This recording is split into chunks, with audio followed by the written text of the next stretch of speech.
A lot of folks that have TMJ have been to a dentist and have been told that their TMJ discs are off.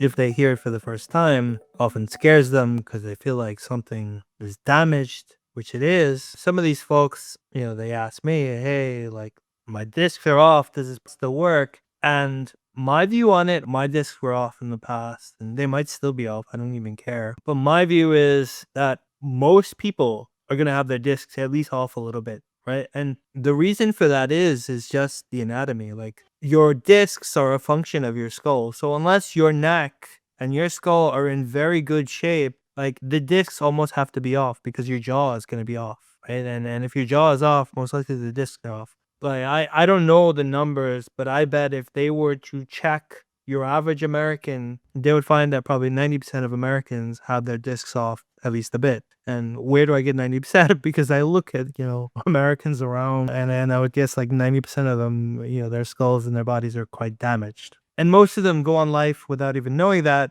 and they're absolutely fine. Right. So it's only when discs like get really damaged that they become a problem and painful and clicking and things like this. And actually ChatGPT estimates that 35% of Americans most likely have a TMJ displacement issue. And, my guess is that they're massively underestimating that. And that's relatively conservative because a lot more people probably have their discs that are a little bit off. So anyway, let's back up. What are the TMJ discs? So like the TMJ, so like your jaw is essentially a ball and socket joint, a bit like your arm fits in your shoulder. Right? But the difference is there's this cushion, which is your disc, that fits between the condyle, right, and where it fits into your skull. That disc can get displaced, right? It can get displaced forward, in the back, medially, which means to the inside. I had medially displaced discs. The type of issues that you can have. So one is this disc displacement. Another one is degenerative joint disease, which is basically a bit like arthritis of the TMJ, where the disc and the joint surface starts to break down over time.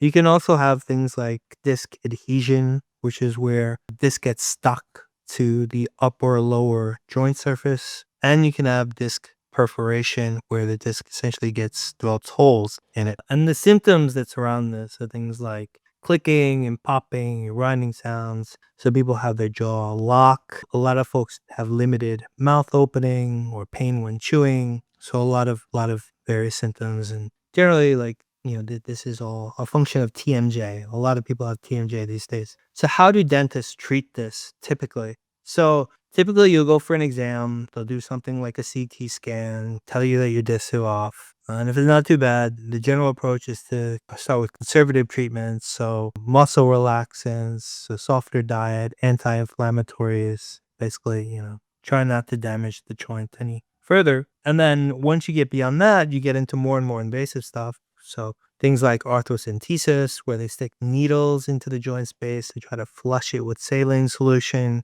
You have arthroscopy, which is a bit more invasive, and they put a tiny camera into the joint space and try to do some repairs. And then there's open joint surgery, where they try to reposition the disc or remove scar tissue. Sometimes they completely replace the joint, right? These are much more invasive things. And I've met a number of people that did various surgeries on the TMJ in the past. And my recollections, right, like I haven't been tracking the data that closely, but my recollections was that most people were not happy with that decision, right? Like it might have helped them for a little bit, but generally like whatever they did ended up at best being useless and at worst making them have more issues. My approach and my view on TMJ is that your TMJ is just a function of your skull, right? Like, so I talk about the soft tissue covering the skull, and your jaw is this movable bone connected at this soft tissue joint. And if the soft tissue deflates like a balloon, your jaw is going to get pulled off the joints in 3 dimensions, like an airplane, right? Like an airplane can move in different ways, and the jaw can as well. So I have a feeling a lot of times when the skull deflates is that like it gets pulled back, it gets twisted, and it's displaced in 3 dimensions. How do you fix that, right? Like imagine I'm right. Imagine those physics. Balloon covering the skull, deflates, crushes the skull, deranges the bones. jaw's pulled off. If that's the physics, like, is sticking a needle in there gonna help anything, or like getting in there with a knife? No, of course not, right? The only thing that is gonna help is like inflate the damn balloon so that everything can revert back to its correct position. That is, in my view, what a mouth guard in this biomechanical process does, is it inflates the whole thing, and then miraculously your jaw, your TMJ joint starts to fix and the disc starts to improve as part of the process without sticking any needles or knives into it.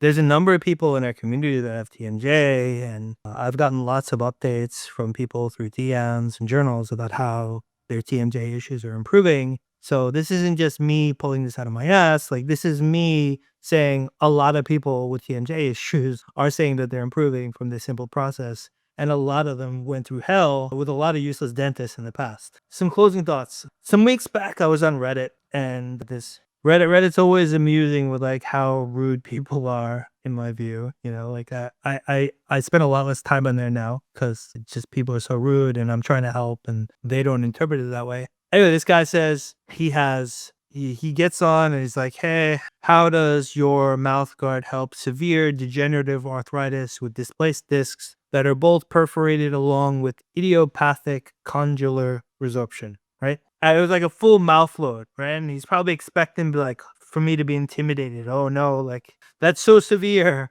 And I'm like, rather I'm thinking, oh, yeah, like some dentist made up this stupid term, right? And that dentist's record against fixing this is probably like next to 0% because he's sticking needles in surgery. And I'm just envisioning this guy with his skull that is crushed, jaw completely taken off, joint completely damaged from it. And for the last 10 years, he's probably been paying tens of thousands of dollars to dentists to like stick knives and needles in there. That is the reality of how healthcare deals with this problem right now. And how I deal with it is just put a mouth guard in, inflate the damn thing, and somehow like I have a feeling all these issues start to improve. Thanks for your time.